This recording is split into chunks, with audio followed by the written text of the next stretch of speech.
বাংলাদেশ জামাত ইসলামীকে যদি ৫টি বছরের জন্য ক্ষমতার মস্তদে দায়িত্ব দেওয়া হয়, ৫ বছর পরে ইনশাআল্লাহ এদেশে দুর্নীতির আশ্রয় প্রশ্রয় থাকবে না।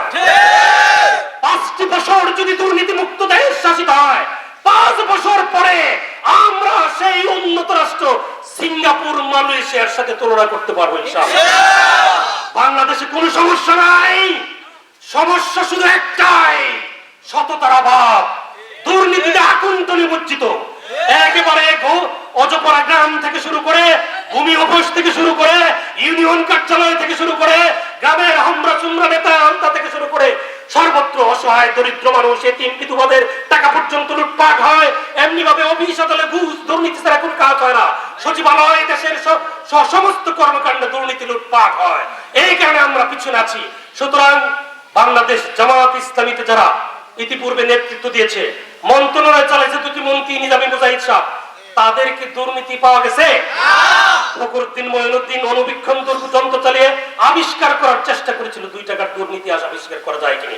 সেই দুর্নীতি আবিষ্কার করতে শুধু তাই নয়, বাংলাদেশ জামাত ইসলামীর বাগান থেকে আল্লাহর ভয়ে বিদু সৈনিকদেরকে মেম্বার, চেয়ারম্যান, উপজেলা চেয়ারম্যান, ভাইস চেয়ারম্যান সহ সারা বাংলাদেশে হাজার হাজার লোক নির্বাচিত হয়েছে, দায়িত্ব পালন করেছে।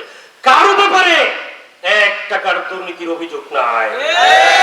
সুতরাং এদেশের মানুষ কথায় কথায় বলে আমরা একটু দেখতে চাই, বাংলাদেশ জামাত ইসলামীকে দেখতে চাই।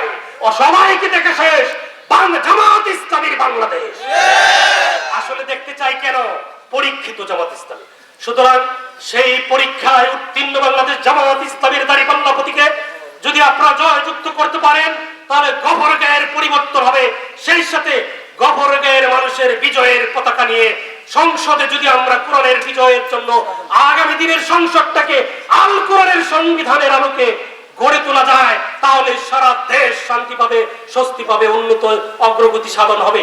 এর জন্য সবাই যার যার অবস্থান থেকে ভূমিকা রাখতে পারবেন ইনশাআল্লাহ। বলছিলাম জামাত ইসলামের কাছে জাদুর কাঠি নাই যেটা এরকম করবে। এই জাদুর কাঠি কার? আল্লাহ। আল্লাহ আমাদের জন্য জীবন বিধান, সংবিধান হিসেবে মহাগ্রন্থ আল কোরআন দিয়েছেন।